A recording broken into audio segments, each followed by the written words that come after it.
नीतीश बाबू इन दिनों परेशान हैं। जिंदगी भर परिवारवाद के खिलाफ जहर उगलते रहे। अब उसी परिवारवाद की पालकी होने को मजबूर है। समाजवादी विचारधारा को लेकर चले और तमाम समाजवादियों को एक एक कर पार्टी से बाहर निकाल दिया।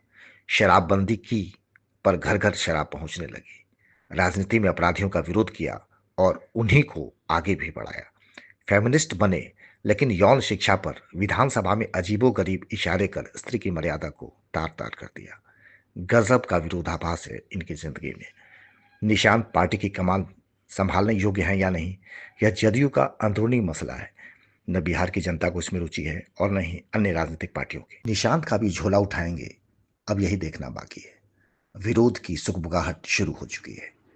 बाढ़ को जिला बनाने चले थे, अब बगहा की दावेदारी पर मुहर लगा रहे हैं। मुख्यमंत्री के हेल्थ पर भी लगातार सवाल उठते रहे हैं। अब तो लोग आरटीआई डालकर उनके स्वास्थ्य की जानकारी चाहते हैं। बिहार की जनता को यह जानने का पूरा हक है कि उनका मुखिया कैसा है। क्या वह लोगों के हित में फैसले लेने में सक्षम भी है। बार बार निशांत अपने पिता की हेल्थ की गारंटी दे रहे हैं। कुछ तो बात है। 7 निश्चय की गारंटी तो पीके ने दी थी। अब नीतीश बाबू हर चुनावी दौरे में उसी का राग अलाप रहे हैं।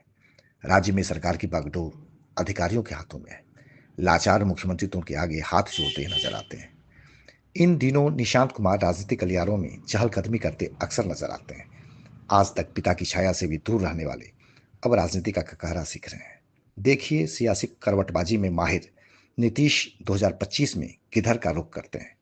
सियासत में एक कहावत खूब चलती है, उसी को जीने का हक है जो इस जमाने में इधर का लगता रहे और उधर का हो जाए। जाहिर है नीतीश बाबू इस खेल के उस्ताद हैं। पिछली बार चिराग ने डेंट किया था, इस बार प्रशांत की चुनौती सामने है।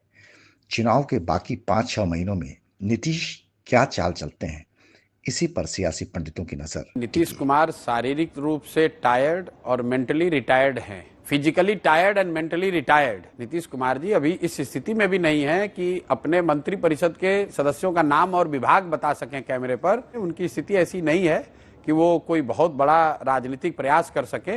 जो गठबंधन है एनडीए का, ये बिल्कुल आप समझ लीजिए कि वो भाजपा के दम पर ही है। जितना भी है, नीतीश कुमार सिर्फ मुखौटा मात्र के रह गए हैं। किसी भी हालत में नवंबर 2025 में बिहार में नीतीश कुमार मुख्यमंत्री नहीं होंगे, ये बात तो आप लिख कर ले लीजिए।